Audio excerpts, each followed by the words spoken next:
For a long time, if you went to the library in Wilmington, North Carolina, there was one thing you weren't allowed to research. We were refused. We were rejected by the librarian. When I asked about or inquired about 1898, they wanted to know why. I was told that, yes, they had something, but they kept it under lock and key. The story of Wilmington in 1898 still isn't widely known. What happened here on what's now just this empty patch of grass would radically change racial politics in North Carolina. This is the story of an American election, but also of something we don't usually find in American history: the violent overthrow of a democratically elected government.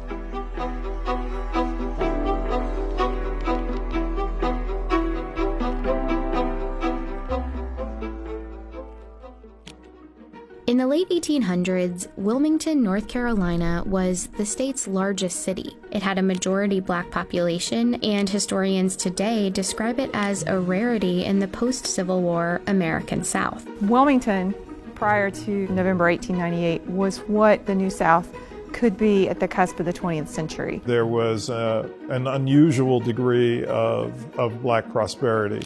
In Wilmington, there were successful black entrepreneurs, doctors, teachers, but also black elected officials. And for a time, that was true throughout the state. Take a look at the politicians on this poster of the 1889 North Carolina House of Representatives. Here at the bottom are black Republican representatives, some from Wilmington. North Carolina also sent 4 black Republicans to the U.S. Congress between 1875 and 1899. The Democratic and Republican parties of 1898 in many ways occupied opposite parts of the political spectrum than they do today. Most African Americans were voting for the Republican Party, and the Democratic Party was white voters almost exclusively. White supremacy was the central focus of the platform for the Democratic Party. Republicans in North Carolina were successful in part because of a third party called the Populist Party, made up of mostly white farmers fed up with the tough economic times. North Carolina populists joined up with Republicans to form what they called the Fusion Party. And in the elections of 1894 and 1896, the Fusion Party defeated the Democrats in sweeping victories statewide. That meant North Carolina now had a government that shared power between black and white politicians, including a newly elected Republican governor. Together, they moved towards reforms that would favor black Americans and working class whites. This was something that the Democratic Party folks were simply not going to accept. A multiracial government wasn't just a disappointment for Democrats. It was more like a humiliation. They needed a plan to take back control of the state in the next election. So party leaders like Furnifold Simmons, future U.S. Senator, Charles Aycock, future North Carolina governor, and this man, Alfred Moore Waddell, came up with one: to beat the Fusion Party by luring white populist voters away from their alliance with black voters. Wilmington, with a large black population and a local fusion government in power, would be a focus of their campaign. The State Democratic Party Handbook for 1898 laid out their goal: consolidate the white vote by stoking white anger and resentment. It said, "This is a white man's country, and white men must control and govern it." Their most effective tool was the media. One of North Carolina's biggest newspapers was a Democratic Party mouthpiece. It ran racist political cartoons throughout 1898. Not everybody was literate in 1898, but to see a political cartoon of the type that ran, you may not be able to read it, but you know exactly what it means. Many of the cartoons were centered on the threat of Negro rule, even though the fusion government was mostly white. They also played up another fear. Black men threatening white women became a theme. White men need to do all that they can to protect white womanhood. This was all part of North Carolina Democratic strategy, but it echoed the national racist rhetoric of the time. In one speech that Democrats printed in Wilmington paper, a prominent Georgia writer named Rebecca Felton said, "If it takes lynching a black man a day to protect white womanhood, I say lynch." Her speech prompted a Wilmington black man named Alex Manley, owner of the Black-run Daily Record newspaper, to respond with a column. He made a simple observation that, at the time, was shocking. That white women who had liaisons with black men did so voluntarily and enthusiastically. Manley wrote, "Every Negro lynched is called a big burly black brute, when in fact many were sufficiently attractive for white girls to fall in love with them." Manley pretty much said, in a nutshell, sometimes white women choose to be with black men. Manley's editorial became another tool for Democrats. Newspapers reprinted it, called it a horrid slander, and ran comments about it on a daily basis. It was just a few months before the election, and white voters were angry. By the time the election rolls around on November 8th, black voters, Republican voters, had been thoroughly intimidated here. By all accounts, the elections of 1898 were a sham. The Democratic Party had a paramilitary group called the Red Shirts. They attacked and blocked black residents from voting. At a rally just before the election, Alfred Moore Waddell provoked the crowds. He said, "Negro office holding ought at once and forever be brought to an end, even if we have to choke the current of the Cape Fear River with carcasses." The votes were counted, and the Democrats won. Democratic candidates won every seat they had a candidate up for election in. But some local fusionist politicians remained in power because their seats hadn't been up for re-election, like the white Republican mayor and the Board of Aldermen. And of course, the election did nothing to undo the economic power black folks held in the city.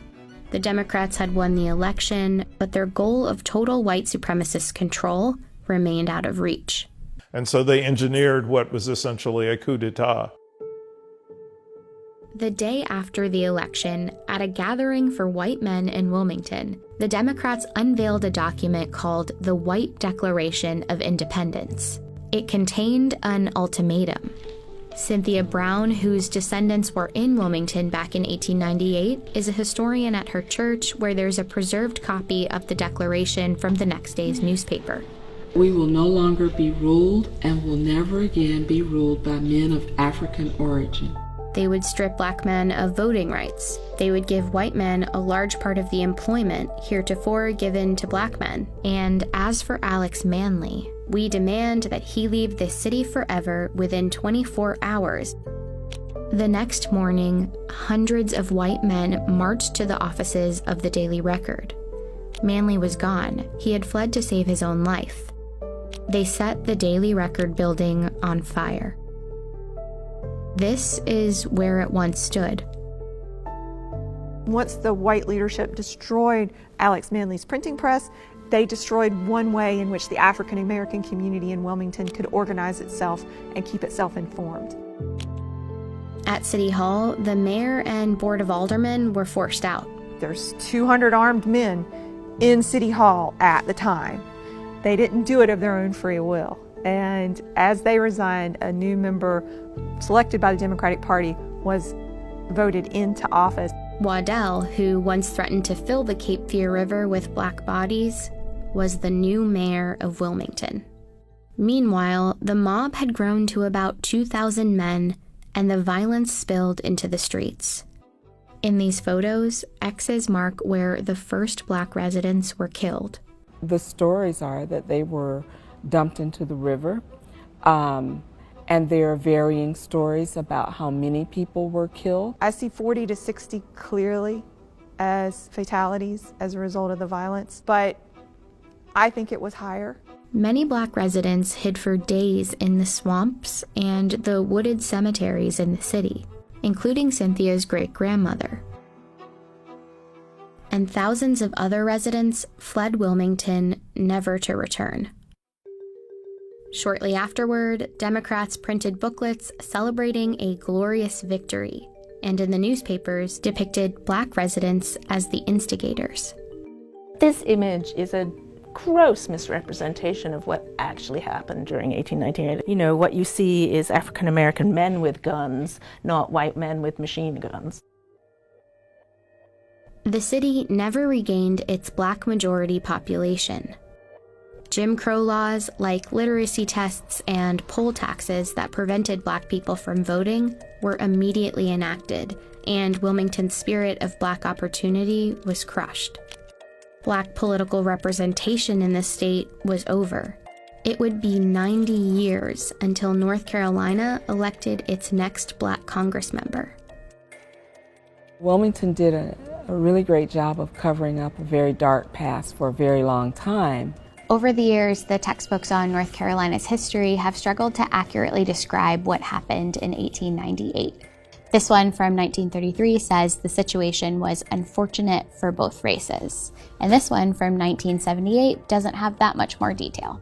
But they both praise Charles Aycock, a politician who helped perpetrate the riot. They say he had a keen mind and a kind heart, and that, in fact, he was one of the best friends that the colored people had in the state. It's a legacy that North Carolina has yet to fully undo. The names of the perpetrators are on Wilmington's school buildings and city parks. But the legacy is also bigger than those names. Turn on the news, and the state's long history of political suppression echoes. We turn to a strict new voter ID law in North Carolina. Racial gerrymandering and a push for new voting maps. The court says the Republican-led legislature redrew congressional districts along racial lines, violating the Constitution. There's a tremendous amount of intimidation that is still felt by the black community. It doesn't have to be mass mayhem and violence in the streets. The strategy shifts towards designing state laws in such a way that you could exclude blacks from voter participation. The subliminal pursuit of continuing the white Declaration of Independence. And if you don't see it for what it really is, it can happen all over again.